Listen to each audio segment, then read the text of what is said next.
અને એમાં આપણે ચાલતા નથી. એટલે આપણે કેવી રીતે ઈશ્વરની હાજરીમાં, પવિત્ર આત્મદેવની હાજરીમાં આપણે આ 2025ની સાલમાં આપણે ચાલીએ અને વસીએ ને રહીએ, એ ખૂબ જ જરૂરી છે. કારણ કે પવિત્ર આત્મદેવની ઈચ્છા છે કે આપણે એમની હાજરીમાં વસીએ અને એમની સાથે રહીએ અને એમની સાથે ચાલીએ. એ ખૂબ જ અગત્યનું છે. પ્રભુ ઈસુએ કહ્યું માથેની સુવાર્તા તેનો 28મો અધ્યાય ને તેની 20મી કલમમાં, માથી 28 અને 20, જુઓ, જગતના અંત સુધી હું સર્વકાળ તમારી સાથે છું. જો જગતના અંત સુધી સર્વકાળ હું તમારી સાથે છું. અને પ્રભુનો આભાર માનીએ છીએ કે જ્યારે આપણે આ 2025ની સાલમાં આપણે પ્રવેશ કર્યો છે, ત્યારે આપણે આ વર્ષ શું લાવશે આપણા માટે એ આપણે જાણતા નથી. પણ આ વર્ષમાં શું શું બનશે એ પણ આપણે જાણતા નથી. પણ પવિત્ર આત્મા દેવની હાજરીમાં આપણે જીવીએ ને ચાલીએ ને નિવાસ કરીએ તો પછી એક આખો જુદો જ અનુભવ મારે ને તમારે માટે એ બની જાય છે. અને એટલા માટે ઈશ્વરની હાજરીમાં આપણે આ 2025ના વર્ષમાં આગળ વધીએ એ ખરેખર જરૂરી છે. આ પ્રભુએ પ્રોમિસ તો આપ્યું છે કે જુઓ, જગતના અંત સુધી હું સર્વકાળ તમારી સાથે છું. અને એટલા માટે આપણે ખરેખર પ્રભુની હાજરી અનુભવીએ અને પ્રભુમાં જીવન જીવીએ અને પ્રભુમાં ચાલીએ, એ ખૂબ જ અગત્યનું બની જાય છે. અને ઘણીવાર આપણે ઈશ્વરની હાજરી બહુ જ અનુભવીએ છીએ, ત્યારે કોઈક વાર આપણે એટલી બધી હાજરી અનુભવતા નથી. તો એની સાથે આપણે કેવી રીતે પ્રભુની વધુ નજદીક જઈએ છીએ, પ્રભુની હાજરીમાં નિવાસ કરી શકીએ છીએ અને પ્રભુની હાજરીમાં ચાલવાની ને જીવવાની, નિવાસ કરવાની આપણી કેટલી ઉત્કંઠા છે, આપણી કેટલી ઈચ્છા છે અને આપણી કેટલી ભૂખ અને તરસ છે, એના ઉપર એ ડિપેન્ડ કરે છે, એના પર એ આધાર રાખે છે. અને એ બાબતો આજે આપણે જોવા માંગીએ છીએ. સૌથી પહેલી બાબત કે આપણા નવા જન્મથી જ આપણે પવિત્ર આત્મા દેવને ની ઓળખ પામીએ છીએ. આપણા નવા જન્મથી આપણે પવિત્ર આત્મા દેવની ઓળખ પામીએ છીએ અને તેમના સંપર્કમાં આપણે આવીએ છીએ. સાથે સાથે આપણે તેમની સાથેની સંગત માણી શકીએ છીએ. એ વગર એ બની શકતું નથી. અને એટલે નવા જન્મથી તેની શરૂઆત થાય છે કે આપણે ઈશ્વરની હાજરીમાં પ્રવેશ કરી શકવાને માટે હું ને તમે લાયક બની શકીએ છીએ. યોહાનની સુવાર્તા અને તેનો 3જો અધ્યાય અને 3જી કલમમાં પ્રભુએ નિકોદિમસને કહ્યું કે જો કોઈ વ્યક્તિ નવો જન્મ પામ્યું ન હોય તો તે દેવનું રાજ્ય જોઈ શકતું નથી. અને એટલે નવા જન્મથી આપણે ઈશ્વરનું રાજ્ય, ઈશ્વરના રાજ્યમાં પ્રવેશ અને પવિત્ર આત્મા દેવ સાથેની સંગત હું ને તમે પામી શકીએ છીએ. અને ત્યારબાદ પ્રભુ ઈસુએ યોહાનની સુવાર્તાના 14મા અધ્યાયમાં પવિત્ર આત્મા દેવ વિશે વચન આપતા અને શીખવતા આપણને આ પ્રમાણે કહ્યું. અને આપણે જોઈએ છે યોહાનની સુવાર્તા 14મો અધ્યાય અને તેની 15મી કલમ, પણ જો તમે મારા પર પ્રેમ રાખો છો તો મારી આજ્ઞાઓ પાળશો. 16મી કલમ, અને હું બાપને વિનંતી કરીશ ને તે તમને બીજો સંબોધક તમારી પાસે સદા રહેવાને માટે આપશે કે છે. એટલે સત્યનો આત્મા જેને જગત પામી નથી શકતું તે, કેમ કે તેને તે જોતું નથી અને તેને ઓળખતું નથી. અને એટલા માટે નવો જન્મ એ પામવો અને અનુભવ કરવો એ બહુ અનિવાર્ય બની જાય છે. કારણ કે જે જગત છે, જે લોકો જગતના છે, જે લોકો ઈશ્વરના નથી અને ઈશ્વરમાં જીવતા નથી, તો કે છે કે તેઓ પવિત્ર આત્મા દેવને ઓળખતા નથી કે છે.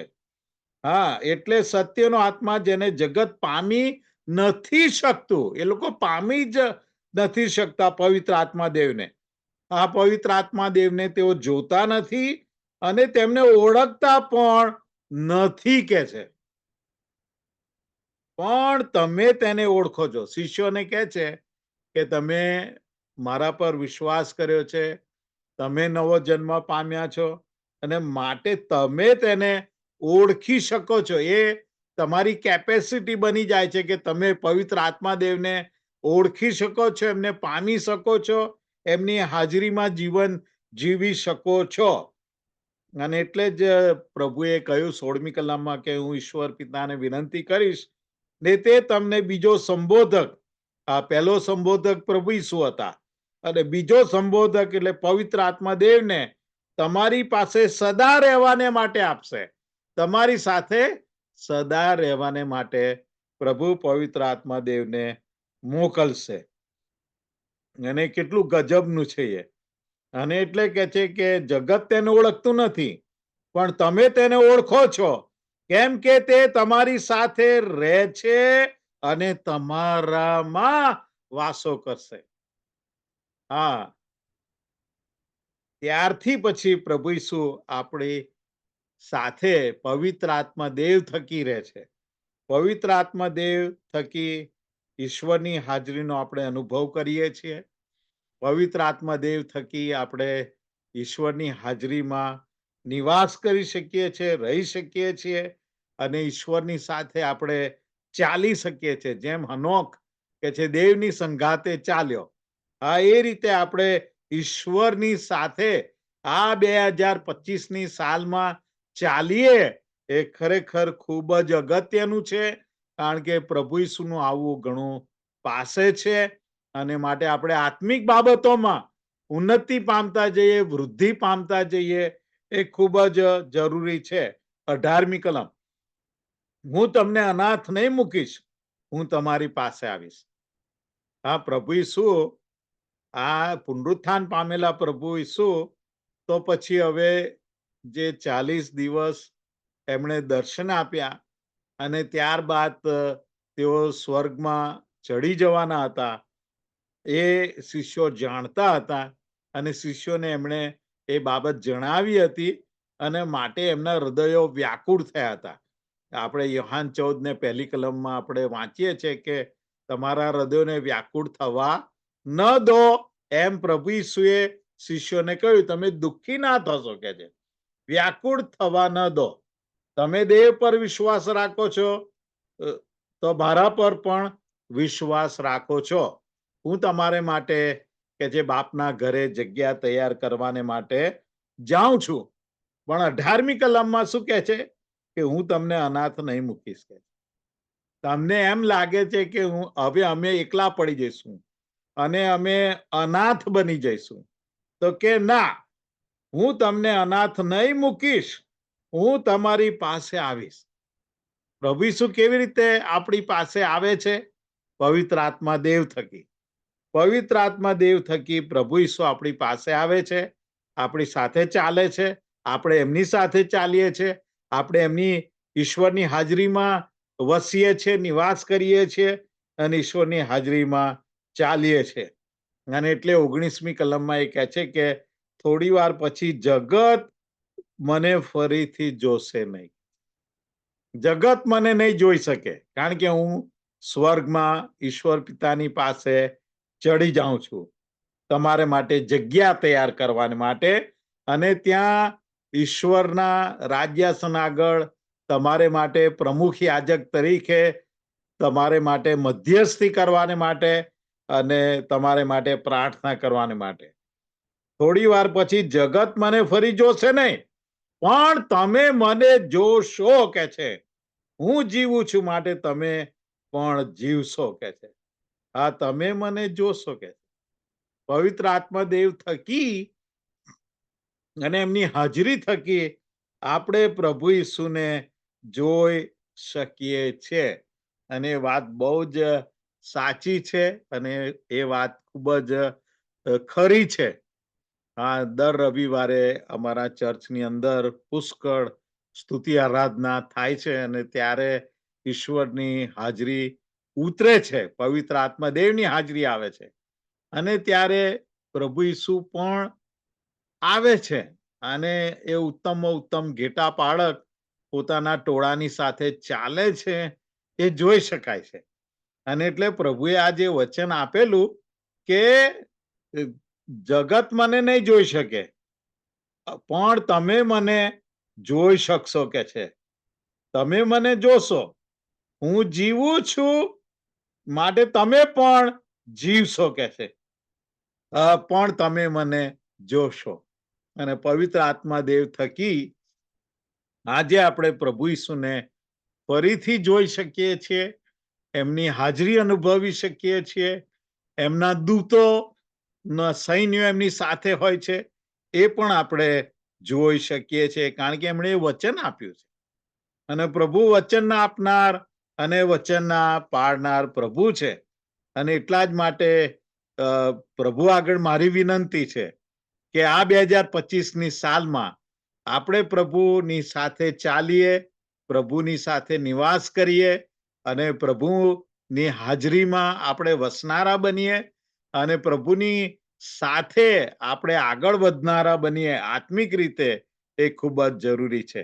બીજી બાબત કે આપણે એ સમજી લેવાની જરૂર છે કે પવિત્ર આત્મા દેવ તેઓ ખૂબ જ પવિત્ર છે.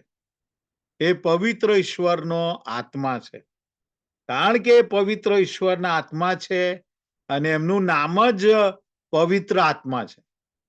તમે જો કે એમના નામમાં જ પવિત્ર એ શબ્દ સમાયેલો છે કે પવિત્ર આત્મા દેવ તેઓ પવિત્ર છે, ખૂબ જ પવિત્ર છે, પવિત્ર ઈશ્વરનો આત્મા છે. માટે આપણે પણ પવિત્રતામાં ચાલવું પડે.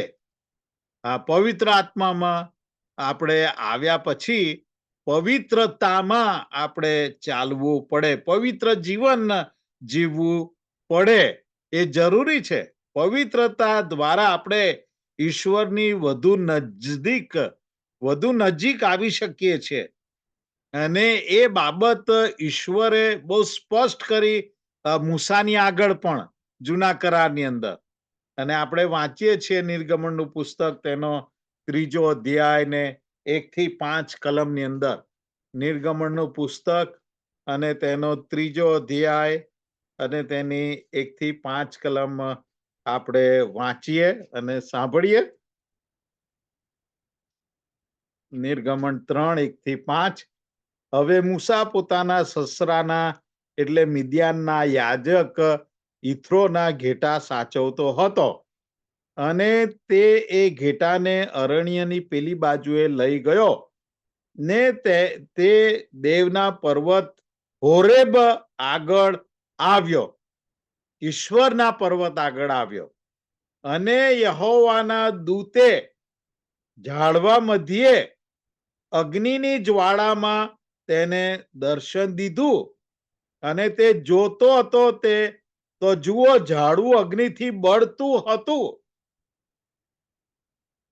તેમ છતાં ઝાડવું ભસ્મ થતું નહોતું કે છે. આ ઝાડવું એની અંદર ઈશ્વરની હાજરી આવી, ઈશ્વર મૂસાની મુલાકાતે આવ્યા અને બાઇબલ કે છે હિબ્રુ 12:29 કે આપણો દેહ ભસ્મ કરી નાખનાર અગ્નિ સમાન છે. અને અહીંયા ઈશ્વરની હાજરી આવી એને કારણે એ ઝાડવું સળગતું હતું, બળતું હતું. એમ બાઇબલ કહે છે ઈશ્વરનો અગ્નિ, કારણ કે ઈશ્વરની પવિત્રતા એટલી બધી છે, એ પવિત્રતાને કારણે એ પવિત્ર અગ્નિ સળગે છે અને ઈશ્વરનો દેખાવ એ અગ્નિ સમાન છે. અને એટલે અહીંયા આપણે જોઈએ છીએ કે એ ઝાડવું કે છે ભસ્મ થતું નહોતું અને એ બાબત જોઈને મૂસા આકર્ષાયો કે આ ઝાડવું બળે છે પણ બળી નથી જતું, આ એમાં અગ્નિ છે પણ ભસ્મ થતું નથી, સળગી જતું નથી. અને એટલે આ ચમત્કારિક બનાવ કે છે હું જોઈશ. ત્રીજી કલમ. અને મૂસાએ કહ્યું હવે હું પાસે જઈને આ ચમત્કારિક બનાવ જોઈશ કે ઝાડવું કેમ ભસ્મ થતું નથી. અને એટલે એ ચમત્કાર જોવાને માટે એ ઝાડવાની નજીક પાસે જાય છે. ચોથી કલમ. અને યહોવાએ જોયું કે તે જોવા માટે એક બાજુ ફર્યો, ત્યારે ઝાડવામાંથી દેવે એટલે કે ઈશ્વરે મૂસાને હાંક મારીને કહ્યું, મૂસા મૂસા. અને તેણે કહ્યું કે હું આ રહ્યો. તમે જો કે ઈશ્વરે હાંક મારી, ઈશ્વર એની સાથે બોલ્યા, ઈશ્વરે એને નામ દઈને બોલાવ્યો અને મૂસાએ સાંભળી શક્યો, ઈશ્વરનો અવાજ સાંભળી શક્યો. અને ત્યારે જ એણે જવાબ આપ્યો કે હું આ રહ્યો, હું આ રહ્યો. વાલો, પ્રભુ મારી તમારી સાથે આ રીતે જ વ્યવહાર કરવા માંગે છે, વાત કરવા માંગે છે. અને આ 2025ની સાલમાં પ્રભુ આપણી સાથે વાત કરે એ ઈશ્વરની ઈચ્છા છે. અને આપણી પણ એ ઈચ્છા હોવી જોઈએ, મારી ને તમારી પણ, કે આપણે ઈશ્વરની હાજરીમાં ઈશ્વરની સાથે વાતચીત કરી શકીએ. એ ખૂબ જ અજાયબ જેવો અનુભવ છે. અને અહીંયા જોઈએ છીએ કે તેણે કહ્યું કે હું આ રહ્યો. પાંચમી કલમ. ત્યારે ઈશ્વરે કહ્યું કે અહીં નજીક ના આવતો, અહીં નજીક ના આવતો, તારા પગમાંથી તારા ચંપલ ઉતાર, કેમ કે જે જગાએ તું ઉભો છે તે પવિત્ર ભૂમિ છે, કે તે પવિત્ર ભૂમિ છે. આ ઈશ્વર એ બળતા ઝાડવા મધ્યે ઉતર્યા હતા અને ત્યાં મૂસા પાસે જઈ પહોંચ્યો હતો એ ચમત્કારિક બનાવ જોવાને માટે. અને ઈશ્વરે એને નામ દઈને બોલાવ્યો. અને ત્યારબાદ ઈશ્વરે એને કહ્યું કે જે જગ્યાએ તું ઉભો છું એ પવિત્ર જગ્યા છે, પવિત્ર ભૂમિ છે, માટે તારા પગમાંથી કે જે એ ચંપલ ઉતાર. અને ઈશ્વરે પોતાની ઓળખ આપી કે હું તારા પિતા નો દેવ, ઇબ્રાહિમનો દેવ, ઈસાકનો દેવ તથા યાકૂબનો દેવ છું. અને મૂસાએ પોતાનું મુખ સંતાડ્યું, કેમ કે તે દેવની તરફ જોતા તે બીધો. કે હા, એ પવિત્ર જગ્યા છે અને પવિત્રતા જાળવવી ઈશ્વરની હાજરીમાં. ઈશ્વરે એને કહ્યું, મૂસાને કહ્યું કે આ પવિત્ર ભૂમિ છે, અહીંયા ઈશ્વરની હાજરી છે અને માટે તારા પગમાંથી ચંપલ ઉતાર. એટલે કે જે કંઈ આપણા જીવનની મેલી બાબતો હોય એ આપણે દૂર કરીએ જીવનમાંથી, પવિત્ર જીવન જીવીએ, ઈશ્વરના વચનોની આધીનતામાં જીવીએ, ન્યાયી જીવન જીવીએ. અને ત્યારે જ હું ને તમે પવિત્ર આત્મા દેવની સાથેની એ સંગત અને પવિત્ર આત્મા દેવ સાથે આપણે વાસો કરી શકીએ છીએ, નિવાસ કરી શકીએ છીએ. પવિત્ર આત્મા દેવ સાથે ત્યારે આપણે ચાલી શકીએ છીએ. અને એટલા માટે એ ખૂબ જ અનિવાર્ય છે અને જરૂરી છે કે હું ને તમે એ પવિત્ર ને ન્યાયી જીવન જીવીએ, કે જેથી ઈશ્વરની પવિત્ર હાજરીમાં હું ને તમે આ 2025ની સાલમાં ચાલી શકીએ અને જીવી શકીએ. એ ખૂબ જ અગત્યનું છે. હવે આપણે નિર્ગમનનું પુસ્તક તેનો 19મો અધ્યાય તેની 10 થી 12 કલમ જોઈએ અને પછી 22 થી 23 કલમ જોઈએ. નિર્ગમનનું પુસ્તક 19મો અધ્યાય તેની 10 થી 12 કલમ અને પછી 22 ને 23 કલમ. અને યહોવાએ મૂસાને કહ્યું કે તું લોકોની પાસે જઈને તેઓને આજે ને કાલે શુદ્ધ કર ને તેઓ પોતાના વસ્ત્ર ધોવે. કે હા, કે છે કે આપણે શુદ્ધ જીવન જીવીએ એ ખૂબ જ જરૂરી છે એમ બાઇબલ કહે છે.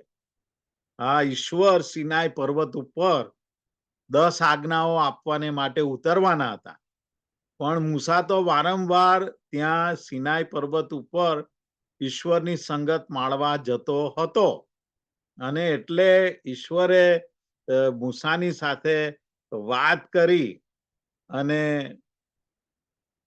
હવે ઈશ્વર એમનો અવાજ લોકોને પણ સાંભળવા દેવા માંગતા હતા, અને માટે ઈશ્વરે મૂસાને કહ્યું કે તું લોકોની પાસે જા, એટલે કે તું નીચે ઉતર ને એમની પાસે જા ને તેઓને આજે ને કાલે શુદ્ધ કર.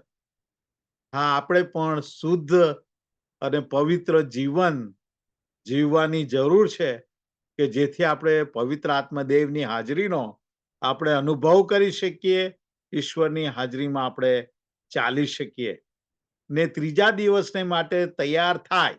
11મી કલમ, કેમ કે ત્રીજે દિવસે યહોવા સર્વ લોકોના દેખતા સિનાઈ પર્વત ઉપર ઉતરશે. હા, હવે લોકો પણ ઈશ્વરની હાજરી જોઈ શકશે. લોકોના દેખતા યહોવા દેવ સિનાઈ પર્વત પર ઉતરશે. અને વાલાઓ, ઈશ્વરની પવિત્રતાનું આપણે માન રાખવું પડે. આપણે એટલા માટે જ પવિત્ર આત્મા દેવ પવિત્ર દેવનો આત્મા છે, ને માટે આપણે પણ શુદ્ધ જીવન જીવીએ, ન્યાયી જીવન જીવીએ, પવિત્ર જીવન જીવીએ, એ ખૂબ જ અગત્યનું બને છે. ત્યારે જ પવિત્ર આત્મા દેવની હાજરીમાં હું ને તમે આવી શકીએ છીએ, પ્રવેશી શકીએ છીએ, ચાલી શકીએ છીએ અને વાસો કરી શકીએ છીએ. અને 12મી કલમ, અને તું લોકોને માટે ચોગરદમ હદ ઠરાવીને કહે, ખબરદાર રહેજો, પર્વત પર ચડતા ના અને તેની કોરને અડકતા ના, કે જે કોઈ પર્વતને અડકશે તે નિશ્ચય માર્યો જશે. હા, ઈશ્વર યહોવા દેવ એ સિનાઈ પર્વત પર ઉતરવાના હતા, અને બાઇબલ કહે છે તે પ્રમાણે કે ઈશ્વર ખૂબ જ પવિત્ર છે, અને એટલા માટે આપણે કેટલી બધી વાર બાઇબલમાં વાંચીએ છીએ કે પવિત્ર પવિત્ર પવિત્ર સૈન્યોના દેવ યહોવા, એ શબ્દો આપણે વાંચીએ છીએ કે 3 વાર પવિત્ર પવિત્ર પવિત્ર એમ બોલવામાં આવે છે. અને એટલે પવિત્ર ઈશ્વર પિતા, પવિત્ર ઈશ્વર પુત્ર અને પવિત્ર આત્મા દેવ, અને ખૂબ જ પવિત્ર છે, અને માટે એમની પવિત્રતાનું આપણે સન્માન જાળવવું જ પડે. તો જ પવિત્ર આત્મા દેવ નું સન્માન, એમની પવિત્રતાનું સન્માન આપણે જાળવીએ અને એની સભાનતામાં આપણે જીવીએ, ત્યારે જ પવિત્ર આત્મા દેવ એ મુક્ત રીતે પછી આપણી સાથે વ્યવહાર કરી શકે છે, વાત કરી શકે છે, અને આપણે પવિત્ર આત્મા દેવ સાથે ચાલી શકીએ છીએ. 22 અને 23 કલમ, નિર્ગમન 19, 22 અને 23મી કલમ. અને વળી જે યાજકો યહોવાની હજુરમાં આવે તેઓ પોતાને શુદ્ધ કરે, રખે ને યહોવા તેઓના પર તૂટી પડે. અને મૂસાએ યહોવાને કહ્યું કે લોકો સિનાઈ પર્વત પાસે આવી શકતા નથી, કેમ કે અમને એવી આજ્ઞા આપી હતી કે પર્વતની ચોગરદમ હદ ઠરાવો ને તેને પવિત્ર રાખો, ને તેને પવિત્ર રાખો, કે જેથી ઈશ્વર પોતે એ સિનાઈ પર્વત પર ઉતરીને પોતાના લોકોને એ દેખાઈ શકે અને એમની સાથે વાત કરી શકે. અને એમ કહ્યું કે યાજકો યહોવાની હજુરમાં આવે ને તેઓ પોતાને શુદ્ધ કરે, રખે ને યહોવા તેઓ પર તૂટી પડે. હા, યાજકોએ પણ એ પવિત્ર જીવન જીવવાની ખૂબ જ અગત્યતા છે, એ બાઇબલ આપણને જણાવે છે. ઘણી વાર લોકો સેવામાં હોય છે પણ પવિત્ર જીવન જીવતા નથી હોતા, એટલે જે સેવાઓ કરે એ દેહમાં સેવાઓ કરે છે, એ શારીરિક બળમાં, શારીરિક શક્તિમાં અને શારીરિક મન બુદ્ધિથી એ સેવાઓ કરે છે. પણ પવિત્ર આત્માદેવની સહાયથી અને પવિત્ર આત્માદેવની મદદથી જે સેવાઓ કરવી જોઈએ એ કરતા નથી ને કરી શકતા નથી. કેમ? કારણ કે યાજકોએ પણ કહે છે કે પોતાને શુદ્ધ કરવાની જરૂર છે, એમ ઈશ્વર કહે છે. નહીં તો યહોવા દેવ તેમને શિક્ષા કરશે. અને એટલા માટે ખરેખર એ પવિત્રતાની અગત્યતા આપણને ઈશ્વરના વચનો સમજાવે કે જ્યારે આપણે પવિત્ર આત્મા દેવ સાથે વ્યવહાર કરવો હોય, એમની હાજરીમાં આપણે નિવાસ કરવો હોય, એમની સાથે આપણે ચાલવું હોય, તો વાલાઓ આપણે પવિત્રતાની ગંભીરતા સમજવી પડે અને જીવનમાં એ શુદ્ધતા અને પવિત્રતા આપણે લાવવી પડે. એને માટે મહેનત કરવી પડે અને ત્યારે જ આપણે ઈશ્વરની નજીક આવી શકીએ છીએ અને આમની સાથેનો ગાઢ સંબંધ, ગાઢ સંગત અને એમની સાનિધ્યમાં આપણે આવી શકીએ છીએ. એમની સાથેની ગાઢ સંગત આપણે માણી શકીએ છીએ. અને માટે યાકૂબના પત્ર તેનો 4થો અધ્યાય અને તેની 8મી કલમ, યાકૂબ 4:8, તમે ઈશ્વરની પાસે જાઓ એટલે તે તમારી પાસે આવશે કે છે. આ ઈશ્વરની પાસે જાઓ, રોજ સમય કાઢો ઈશ્વરની હાજરીમાં જવાનો, ઈશ્વરની સંગતમાં પ્રવેશવાનો. તમે સમય કાઢો એટલે તે તમારી પાસે આવશે કે છે. મૂસા કે છે કે આખું અરણ્ય ઓળંગીને પેલે પાર ગયો, ત્યાં હોરેબ પર્વત પાસે એ ત્યાં ગયો અને ત્યારે ઈશ્વરે એ બળતા ઝાડવા થકી એની સાથે વ્યવહાર કર્યો, વાતચીત કરી, દર્શન આપ્યું, એ આપણે જોઈ શકીએ છીએ. અને એટલે ઈશ્વરની પાસે જાઓ એના માટે તમારે સમય કાઢવો પડે એટલે તે તમારી પાસે આવશે. ઓ પાપીઓ, તમે તમારા હાથ શુદ્ધ કરો અને ઓ બે મન વાળાઓ, તમે તમારા મન પવિત્ર કરો. તમે જો કે નવા કરારમાં પણ બાઇબલ આપણને એ જ કહે છે કે તમે તમારા હૃદય શુદ્ધ કરો, મનો શુદ્ધ કરો, જીવનો શુદ્ધ કરો, તમારા મન પવિત્ર કરો અને પવિત્ર જીવન જીવો અને ત્યારે જ ઈશ્વરની હાજરીમાં તમે જઈ શકશો. ત્રીજી બાબત કે ઈશ્વરની હાજરીમાં પ્રવેશવાની જે ચાવી છે એ આભાર સ્તુતિ છે. હા, પ્રભુની આગળ આપણે આભાર સ્તુતિ કરીએ પૂરા હૃદયથી, ખાલી ગીતો ગાવા ખાતર ગઈ નાખીએ એવું નહીં. પૂરા તન મન ધનથી, પૂરા હૃદયથી આપણું મન પ્રભુમાં તલ્લીન કરીને, પ્રભુમાં મન લગાડીને આપણે એમની સ્તુતિ આરાધના કરીએ. એ ખૂબ જ અગત્યનું છે, ખૂબ જ જરૂરી છે. અને એટલે આપણે જાણીએ છીએ કે ત્યાં ગીતશાસ્ત્રના પુસ્તકની અંદર 100મો અધ્યાય, ગીતશાસ્ત્ર 100ની અંદર બાઇબલ આપણને આ પ્રમાણે જણાવે છે. ગીતશાસ્ત્ર 100 અને તેની 4થી કલમ, આભાર માનતા માનતા એની ભાગળોમાં એટલે કે ઈશ્વરની હાજરીમાં અને સ્તવન કરતા કરતા તેના આંગણામાં, એટલે ફરીથી ઈશ્વરની હાજરીમાં આવો, આભાર માનતા માનતા તેની ભાગળોમાં અને સ્તવન કરતા કરતા તેના આંગણામાં આવો, તેનો આભાર માનીને તેના નામને ધન્યવાદ આપો. કેમ કે યહોવા ઉત્તમ છે, તેની કૃપા સર્વકાળ અને તેની સત્યતા પેઢી દર પેઢી ટકી રહે છે.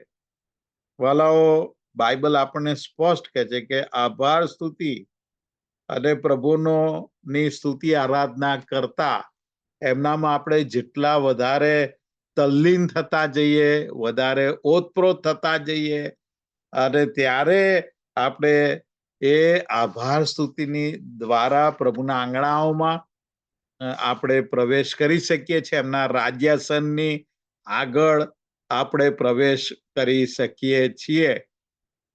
અને કેટલું બધું અજાયબ જેવું છે એ, કારણ કે ઈશ્વર એ સ્તુતિ આરાધના પર બિરાજે છે એમ બાઇબલ કહે છે. ગીત શાસ્ત્રનું પુસ્તક તેનો 22મો અધ્યાય ને 3જી કલમ, ગીત શાસ્ત્ર 22:3.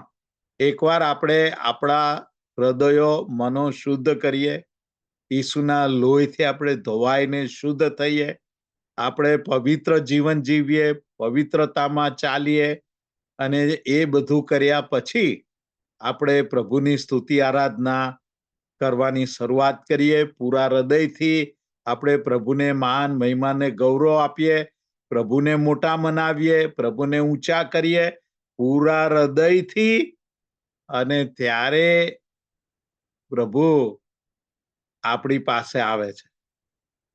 ત્યારે પ્રભુ આપણી પાસે આવે છે, કારણ કે સ્તુતિ આરાધનાનો ધૂપ ચડે છે, અને ત્યારે એની મીઠાશ, એની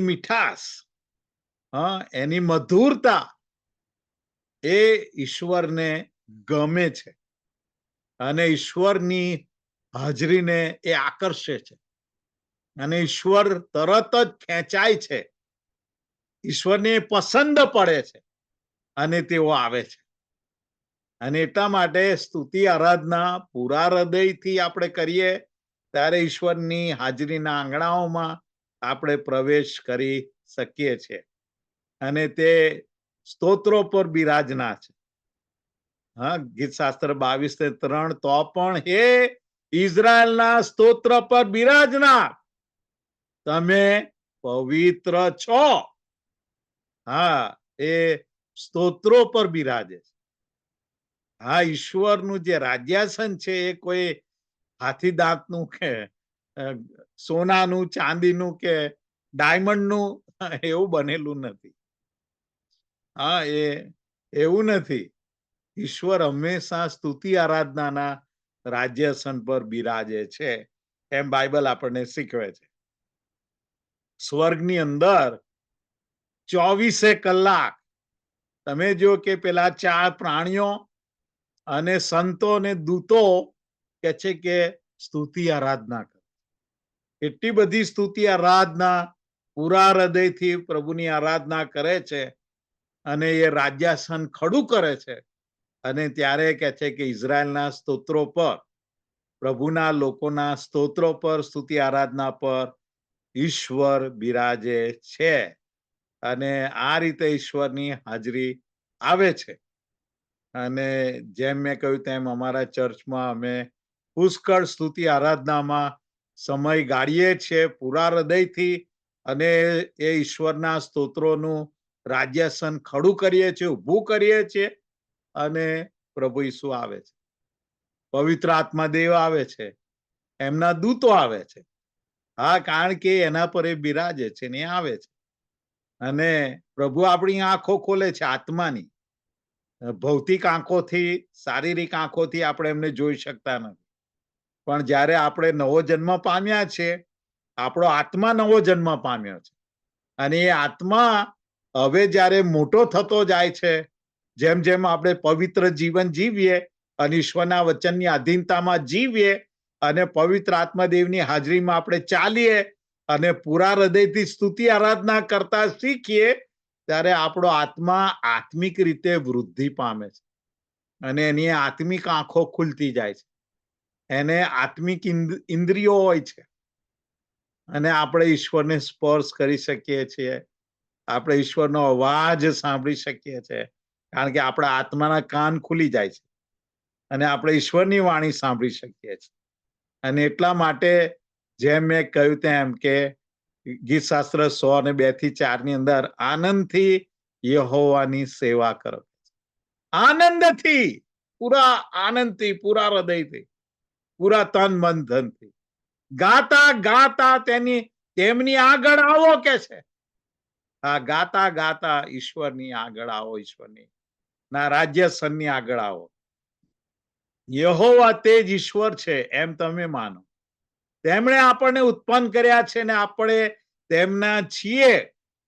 આપણે તેમના લોક તથા તેમના ચારાના મેઢા છીએ.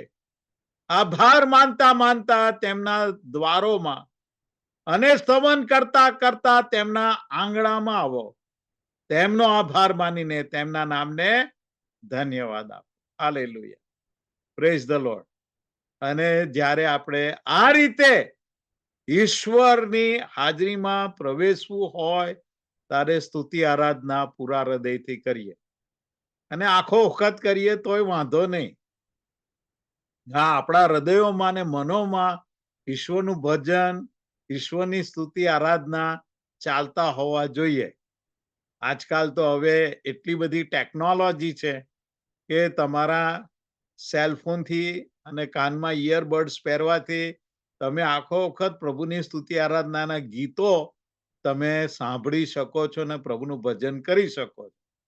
હા, ઇવન તમારી કારમાં કાર ચલાવતા હો ત્યારે પણ તમે ઈશ્વરની સ્તુતિ આરાધનાના ગીતો પૂરા હૃદયથી ચલાવો ને સાંભળો ને પ્રભુનું ભજન એની જોડે જોડે કરો તો ઈશ્વરની હાજરી તમે ત્યાં પણ અનુભવી શકો છો.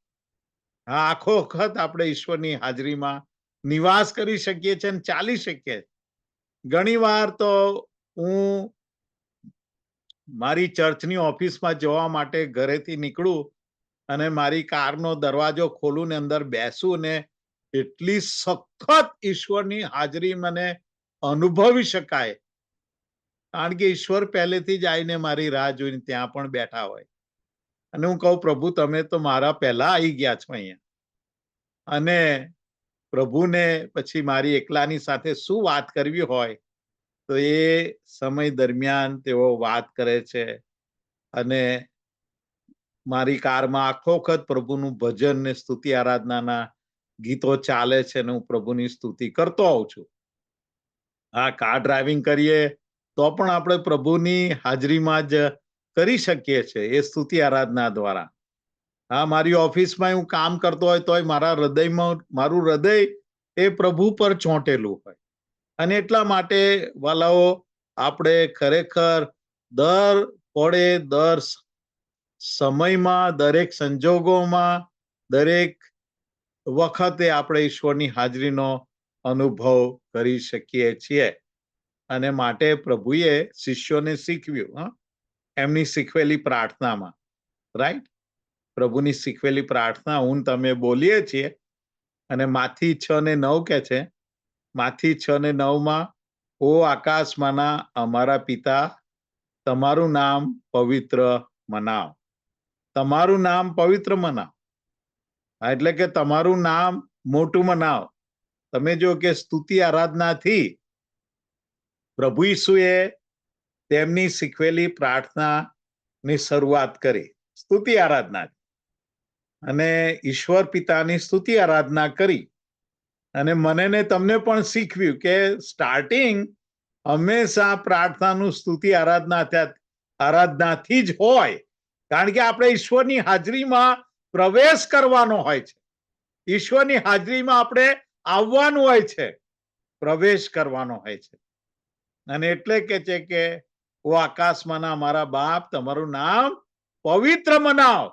એટલે કે હેલોડ બી થાય નેમ, એટલે કે તમારું નામ માનવંતું મનાવ, તમારું નામ મોટું મનાવ, તમારું નામ ઊંચું મનાવ.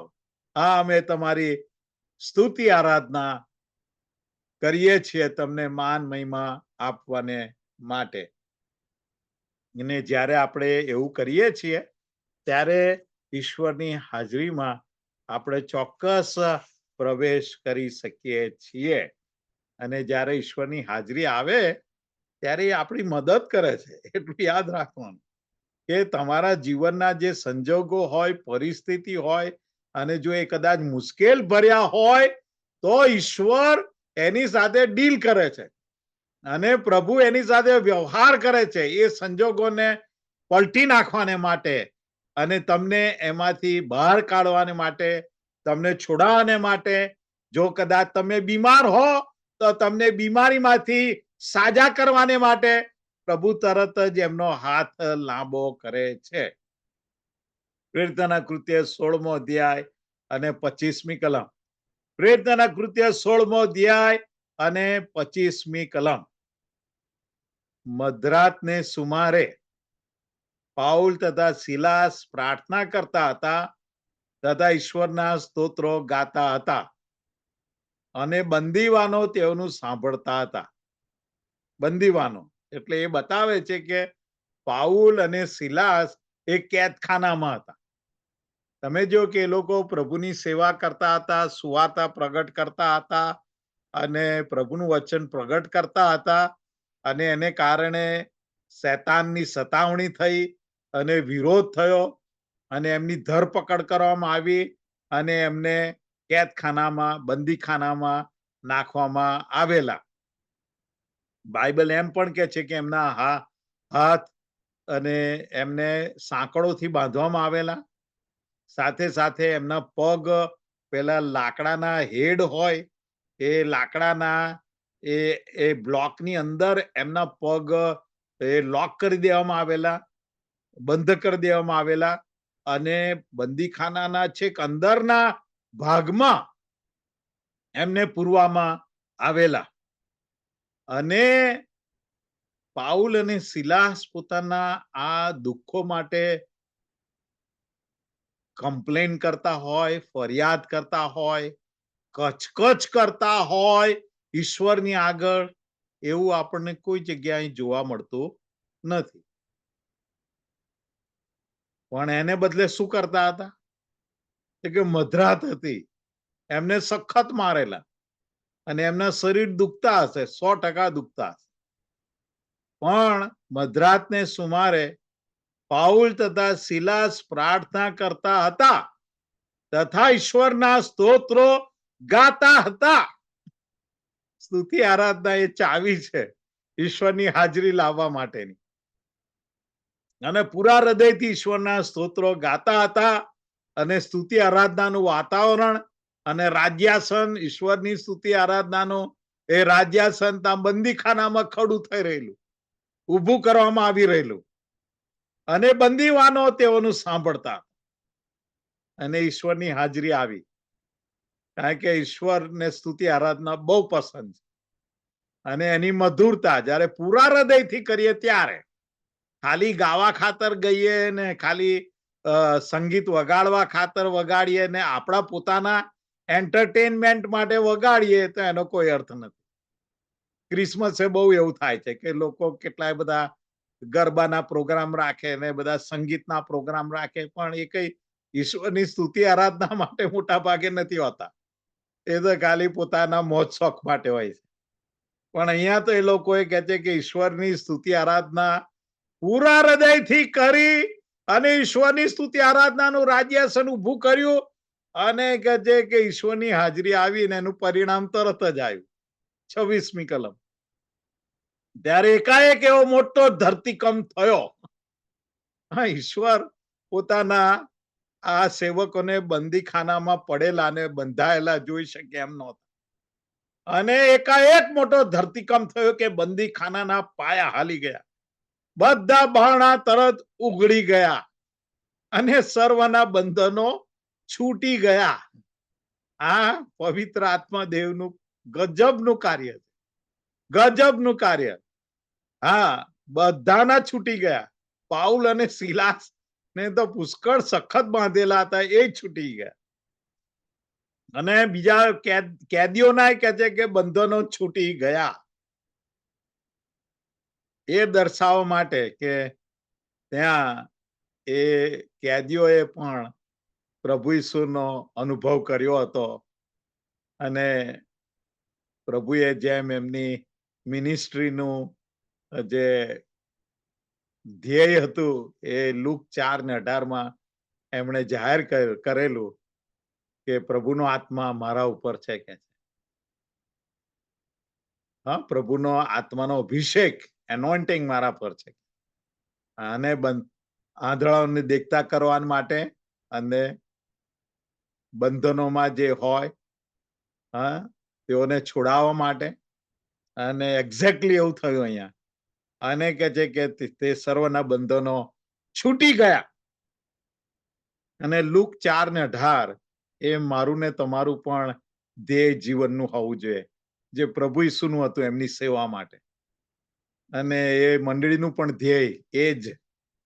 અને કહે છે કે બંધનો છૂટી ગયા અને બારણા ઉઘડી ગયા. અને તમે જાણો છો કે પેલો જેલર હતો, જેલર, બંદીખાનાનો દરોગો, એ ગભરાઈ ગયો. એ આઈને પાઉલ ને સિલાસને પગે પડ્યો અને કહ્યું કે તારણ પામવાને માટે હું શું કરું? કે તમે જો કે ત્યાં ઓલરેડી સુવાર્તાનો પ્રચાર થઈ જ રહેલો એ બંદીખાનામાં. પાઉલ અને સિલાસ સુવાર્તાના સંદેશા આપી જ રહ્યા હતા અને બધા તારણ પામી જ રહ્યા હતા. એટલે બધાના બંધનો છૂટી ગયા, કારણ કે બધા હવે નવો જન્મ પામ્યા હતા આ બંદીખાના. અને સાથે સાથે આ જેલર બાકી હતો તો એ તારણ પામ્યો અને એના ઘરના પણ કે છે કે તારણ પામ્યા. અને બધાએ એ દિવસે બાપ્તિસ્મા લીધું અને ત્યાં ફિલિપી શહેરની અંદર એ મંડળીની સ્થાપના થઈ, એ મંડળીની શરૂઆત થઈ. કેવું અજાયબ જેવું, કેટલું ગજબ. 1 કોરિન્થી 14મો અધ્યાય અને 15મી કલમ. અને માટે પાઉલ આપણને કહે છે, 1 કોરિન્થી 14મો અધ્યાય અને 15મી કલમ, આ કોરિન્થીઓની મંડળી એ પવિત્ર આત્માના દાનોમાં ચાલનારી મંડળી હતી અને પવિત્ર આત્માના પરાક્રમમાં. તો શું હું આત્માથી પ્રાર્થના કરીશ? એટલે પવિત્ર આત્મા દેવની સહાયથી પ્રાર્થના કરીશ ને સમજ શક્તિથી પણ પ્રાર્થના કરીશ, આત્માથી ગાઈશ. હા, પવિત્ર આત્માથી હું ગાઈશ કે છે. પવિત્ર આત્મા દેવની પ્રેરણાથી હું સ્તુતિ આરાધના કરીશ ને સમજ શક્તિથી પણ ગાઈશ કે છે. હા, ઈશ્વરના એ સ્તુતિ આરાધનાના એ શબ્દો એ પૂરી સમજ શક્તિથી અને પૂરા આત્માથી પ્રભુનું ભજન કરતા હું ગાઈશ. એ ખરેખર વાલાઓ ખૂબ જ જરૂરી છે કે આપણે આત્માથી પણ પ્રાર્થના કરીએ, સમજ શક્તિથી પણ પ્રાર્થના કરીએ.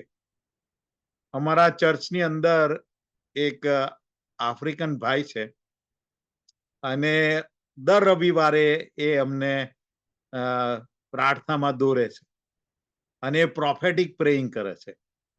હા, એ પ્રબોધ્ય પ્રાર્થનાઓમાં પવિત્ર આત્માના બળમાં અમને દોરે છે. બહુ ગજબ હોય છે. અને વાલાઓ, એ હું આત્માથી પ્રાર્થના કરીશ એ અનુભવ થાય છે. અને એટલા માટે પવિત્ર આત્મા દેવની સહાયથી આપણે જ્યારે પ્રાર્થનાઓ કરીએ ત્યારે બહુ અજાયબ જેવા અનુભવો થાય છે. પવિત્ર આત્મા દેવ અજાયબ જેવી બાબતો આપણી સમક્ષ ખુલ્લી કરે છે અને આપણને દર્શાવે છે, બતાવે છે. અને પ્રભુ પવિત્ર આત્મા દેવની હાજરીમાં આપણે આ 2025ની સાલમાં જીવીએ, વસીએ, ચાલીએ એ વાલાઓ ખૂબ જરૂરી છે. આવો આપણે પ્રાર્થના કરીએ. આપણે પ્રાર્થના કરીએ, આપણી આંખો બંધ કરીએ અને વાલાઓ પ્રાર્થના કરો તમારા હૃદયમાં કે પ્રભુ તમને ભૂખ અને તરસ આપે કે આ 2025ની સાલમાં આપણે પવિત્ર આત્મા દેવની હાજરીમાં જીવીએ, પવિત્ર આત્મા દેવની હાજરીમાં આપણે ચાલીએ, નિવાસ કરીએ, વાસ કરીએ. પવિત્ર આત્મા દેવ સાથેની સંગતમાં આપણે વધારે ઊંડા ઉતારતા જઈએ, વધારે ગાઢ પવિત્ર આત્મા દેવની સંગતમાં આપણે પ્રવેશ કરતા જઈએ. પ્રભુને કહીએ, પ્રભુ પવિત્ર આત્મા દેવની સંગતમાં મને વધારે આવવાની ભૂખ અને તરસ આપ. પવિત્ર આત્મા દેવ સાથેની સંગતમાં વધારે ને વધારે નજીક અને વધારે ગાઢ થવાની કૃપા મને આપો. પ્રભુ, તમે આજે ઘણી બધી બાબતો મને સમજાવી છે કે મારે પવિત્ર જીવન જીવવાની જરૂર છે, શુદ્ધ જીવન જીવવાની જરૂર છે, કારણ કે પવિત્ર આત્મા દેવ પોતે ખૂબ જ પવિત્ર છે. અને તેમને હું ખીન કરવા નથી માંગતો, હું એને દુઃખી કરવા નથી માંગતો મારા અપવિત્ર ને અશુદ્ધ જીવન દ્વારા. અને માટે પ્રભુ મને પવિત્ર જીવન જીવવાની મને પુષ્કળ ઉત્કંઠા, પુષ્કળ ભૂખ અને તરસ આપો પ્રભુ, કે ખરેખર હું તમારા માટે જીવન જીવું, પ્રભુમાં જીવન જીવું, શુદ્ધ જીવન જીવું, પવિત્ર જીવન જીવું, પ્રભુની સાથે હું ચાલું. આ પ્રભુ જેમ હનોક દેવની સંગાતે ચાલ્યો અને દેવને એટલું બધું પસંદ પડ્યું, ઈશ્વરને એટલું બધું પસંદ પડ્યું કે આખરે તેને મરણ જોવા દીધું નહીં અને ગગનમાં, સ્વર્ગમાં તેને ઊંચકી લીધો. પ્રભુ આ 2025ની સાલ અને પ્રભુ આ હવે છેલ્લા જ દિવસો ને વર્ષો છે કે જ્યારે અમારો પ્રભુ બહુ જલ્દી આવી રહ્યો છે અને પ્રભુના આવતા જેઓ જીવતા હશે તેઓને તે ગગનમાં ઉપાડી લેશે. અને એવો હનોકનો જેવો ઈશ્વરની સાથે વસવાનો, ચાલવાનો અને ઈશ્વરની પાસે, પ્રભુની પાસે એ ગગનમાં ખેંચાઈ જવાનો પ્રભુ અમારો અનુભવ બની જાય. માટે અમારી સહાય કરો. અને માટે પવિત્ર આત્મદેવની સાનિધ્યમાં અને ગાઢ સંગતમાં જીવવાની પ્રભુ તમે એમને કૃપા આપો. આ પૂરા હૃદયથી તમારી સ્તુતિ આરાધના, આત્માથી તમારી સ્તુતિ આરાધના કરીએ, પવિત્ર આત્માની સહાયથી પ્રાર્થના કરીએ અને પવિત્ર આત્માની સહાયથી ઈશ્વરની સંગતમાં અમે જીવનારા બનીએ. માટે અમારી સહાય પ્રભુ, તમારા આ વાલા બાળકોને તમારો પુષ્કળ આશીર્વાદ આપો. પ્રભુ, આ તમારા ઘેટા છે, આ તમારી મંડળી છે, તમે તમારા આ લોકોને તમારા લોહીથી ખરીદેલા છે, તમે એમને પુષ્કળ ચાહો છો. આ 2025માં તેઓને તમારા પુષ્કળ આશીર્વાદોથી ભરપૂર કરો, એમની સર્વ જરૂરિયાતો પૂરી પાડો, એમના કુટુંબોને, એમના બાળકોને પણ વધુ ઈશ્વરમાં લાવતા જાઓ અને તમારા આશીર્વાદોથી વેષ્ટિત કરતા જાઓ. પ્રભુ, આ સર્વને તમારા હાથોમાં સોંપીએ છીએ. તારનાર પ્રભુ ઈસુને નામે માગીએ છીએ. આમેન. Thank you. ખૂબ ખૂબ આભાર તમારો. આમેન. પવિત્ર આત્માનું જીવન. હા, પ્રભુનો આભાર. હા, પ્રભુનો આભાર. એટલું સખત તમે અમને શીખવ્યું. પ્રભુ તમને બહુ જ આશીષ આપે છે. તમારી સેવા મને બહુ જ આશીર્વાદિત કરી. તમારી ચર્ચને તો આશીર્વાદિત કરી છે ઓલરેડી. અને વધારે ને વધારે આત્મા ઓછી થાય, વધારે ને વધારે મંડળી મોટી થાય. ખૂબ ખૂબ અધ્યાય જેવું વચન આજે પ્રથમ મંગળવારે મળ્યું છે. પ્રભુનો બહુ આભાર માનું. તમારી